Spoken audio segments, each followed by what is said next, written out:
Hi. Wow. So, remember my last vlog when I said, sorry, it's been a minute because I waited 2 months to film? And here we are, 4 months after that vlog. Boy, am I a good vlogger slash blogger. Also, not only is the video quality of these vlogs not getting better, I think it's probably getting worse. Sus.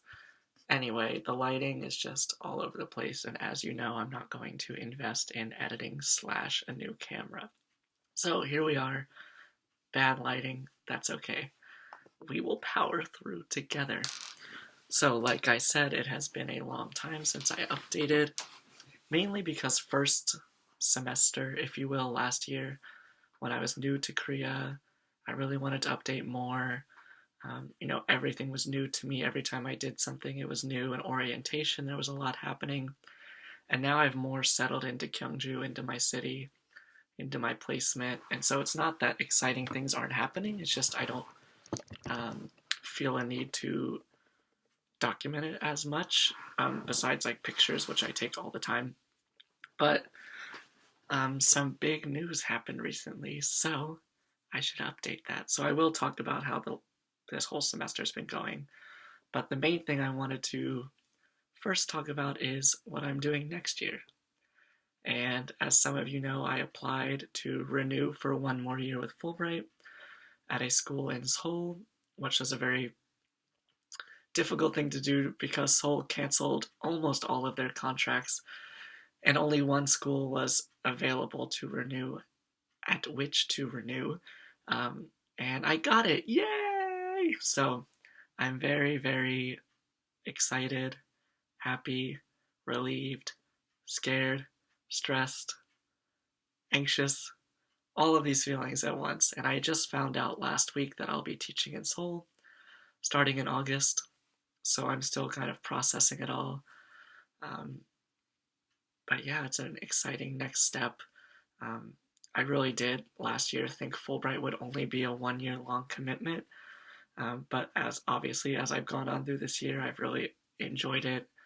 Um, I've loved being able to experience this culture and to make really meaningful connections with other Fulbright teachers and EPIC teachers and just people I meet here. And I want to continue to be able to do that and also experience living in not just Seoul, but in a big city.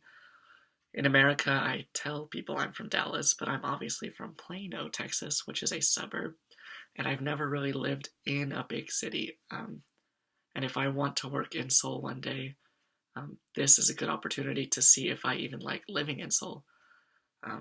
If I hate it, that will be unfortunate, but at least it's only 1 year, and it's not when I get a real job there. But I doubt that'll happen, but we will see. So some details about my placement next year. My school is called Taedong Seimu Godenghakyo. That is Taedong Taxation High School. So it's a vocational co-ed high school, boys and girls, um, that focuses on business and accounting, kind of. And I don't, even though I'm a finance major, I don't think I'll have to teach anything business. The previous teacher said it's just really similar to this year, that I'll just be teaching English, obviously, but that the other teachers there don't expect me to bring any, finance knowledge. But maybe I'll incorporate something into my class. I don't know. The school is right next to Gyeongbokgung Palace near Insadong. Insadong is a really famous traditional area in Seoul, um, where all the signs, it's like a street where it has many stores and all the signs have to be written in Hangul, in the Korean alphabet. So even the Starbucks sign is Starbucks in Hangul. Um, at one time, it was the only one in the world. I don't know if that's still true. But I actually took my dad to visit there, and we went to Gyeongbokgung Palace, which I'll put pictures down below. But apparently my school is right next to there, so it's a nice area, and my apartment will be just a little further on the same subway line. So it's pretty far north in Seoul. The teacher before me I've been talking to, she said it's a quiet area, which sounds perfect to me. um, so I have about a month and a half, less than a month and a half, left in Kyungju, and honestly, I'm kind of sad. At first, Kyungju seemed kind of boring, and I was the only Fulbright teacher. Um, but now I've really grown to like Kyungju. The longer I've lived here, sorry, somebody just walked in the door, and so I got distracted. The longer I've lived in Kyungju, the more I've grown to like it. It is not the most exciting or big or city with nightlife or things like that, but it's a really beautiful city, and there's a lot of historical things, and it's a really, I kind of like the smaller feel, but I still want to experience like an actual big city. In terms of loneliness, I have made friends here. Um, just after my friend Katie left, if you recall, there was one friend who I always spent time with, and she moved back to Boston. So I was kind of forced to meet other people who live in Gyeongju, mostly foreigners. And I've done that, so now I have some other friends um, who I get to see on a somewhat regular basis, even if I don't get to see my Fulbright friends. So I will miss those people as well. And I'll obviously miss my host family um, and my orchestra and things like that. But that being said, I'm excited to go to Seoul and see what happens next. So if you have any questions about that, let me know. What else am I going to talk about? Oh, speaking of orchestra, this past weekend on Saturday, I had my last concert. I mean, it was my only my second one with this orchestra, but if you recall, I was in the Gyeongju Citizens Orchestra, which is just kind of a low-level, relaxed orchestra. A very fun one, though, and it really helped me feel involved in the Gyeongju community, because I'm obviously the only foreigner in the orchestra. And for this semester's concert, I actually got to be the concertmaster, which is really exciting.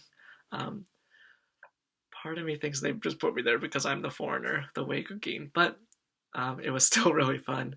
We played the Barber of Seville, which gave me PTSD flashbacks to high school when I was the concertmaster for that song and I messed up the solo terribly.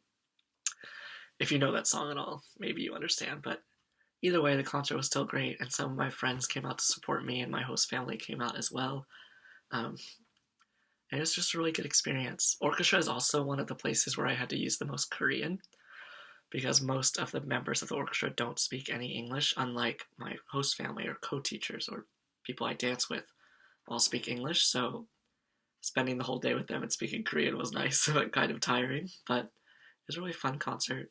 The only thing I'm bitter about is that last year the orchestra performed with Sohyang, Sohyang, Sohyang, who, if you know, is one of my favorite Korean singers.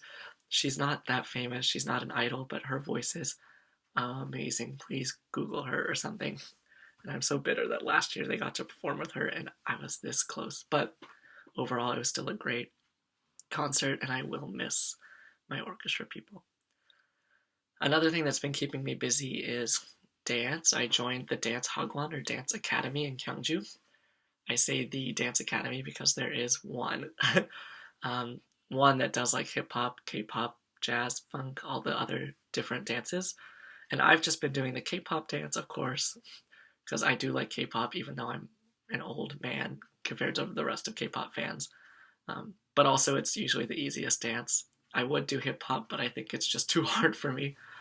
And then they have boy K-pop and girl K-pop dances, and I kind of had to do the girl ones, even though I like girl K-pop dances. But I would have liked to do boy ones as well, but the classes are at 10 p.m. And I'm like, I'm a teacher and I have to wake up, so couldn't do that. So I've been doing the girl ones, and it's actually been really fun. I kind of knew one person there, like a Korean girl who goes, and so we've been friends, but then almost everybody else in the class is like elementary or middle school girls. It's so funny. Um, but recently, maybe 2-3 weeks ago, another boy joined, and he's a year older than me, so we've been talking a bit Korean as well. I mean, I'm the only foreigner again. Um, but yeah, it's been a really awkward but fun, exciting experience being able to take like Korean dance classes in Korea. Um, so if you want to see the dance to Fingertip, Wii, Signal, or a stupid song called Wonderful Love that has dabbing in it, then hit me up. Just kidding, I will never film those. Good luck finding them. Um, let's see. Obviously, I have a list like always. Taegum. Taegum is the Korean flute thing, and I'm really bummed, sad, because we haven't been able to take lessons much at all. Our lessons were scheduled for Friday nights, and either my teacher has a performance in Seoul or something where he goes to school, or my host dad has a meeting, which I think is Hueshik, which, if you know, Korean Hueshik is like going out to drink with your coworkers. So we haven't had a meeting or a lesson in like months, and I haven't gotten better at all. And even my Fulbright friends are like, "Oh, Zach, how's the Taegum? I'm like, can you play songs now?" And I have to say, like, no, I can still barely play a scale. Of course, I can practice on my own, but I kind of wanted to keep taking classes, and I'm bummed we haven't. But that's one disappointment for the grant year. But I'm still glad I got to do it. Because my teacher teaches in or goes to school in Seoul, I might inquire to see if I can take lessons next year. But I still have to ask my host dad. But we'll see. It would be a really nice opportunity, but obviously he's busy, so we'll have to check. Other random, exciting things that have happened, those have been kind of my normal weekly things, especially orchestra and dance are the biggest ones that take up like 4 out of my 5 weekdays. But I went to Jeju-do for our spring conference with Fulbright, got to reunite with all the Fulbright people. That was great. I'll put more pictures below as well, and see my friends. And I had been feeling really lonely before that point, so it was nice to be able to see them, and Jeju was really beautiful. It's an island just on the south of Korea, kind of like a popular vacation spot. And then also, at my school, we filmed a TV show, which is kind of crazy. There's a TV show in Korea called The Golden Bell Challenge, Dojang Golden Bell, and it's a show that's kind of like a quiz show, elimination. There's 100 students, and they have to answer questions on whiteboards. If they get them wrong, they're out, and then you have to try and make it the farthest, yada yada yada. But it was like a real TV show. They came and they used our gym, and there was like a huge set, and the host and hostess, of course, were like beautiful people. And then, of course, I got interviewed because I was sitting in the audience, and the host had to come over and ask me some stupid questions. So I might make it on TV, but I doubt it because the interview was really dumb. But but at least my students will be on TV. So June 25th, watch the Golden Bell Challenge. And it was really exciting, and the students were excited as well. So that was just kind of a fun event that happened. Besides that, not too much has been going on. Just my normal orchestra, dance, hanging out with people, occasionally going to Busan or Daegu just because they're close. I went to a language exchange yesterday in Ulsan, another close city, for the first time. I got to meet some Korean people, which is surprisingly uncommon since foreigners just seem to hang out with all foreigners. But I went with my friend Debbie, so that was nice. So yeah, I'm already at 13 minutes, so I should probably wrap it up. But everything's been going pretty well. I'm excited for next year. I'll be in Plano for about a month, starting July 19th, so I'm really excited to go home for a little bit. And I hope everybody else is doing well. Eugene, if you're watching, you're welcome for updating you on my life in Gyeongju after you asked me about 1,800 times. So I love all of you and miss you. Bye.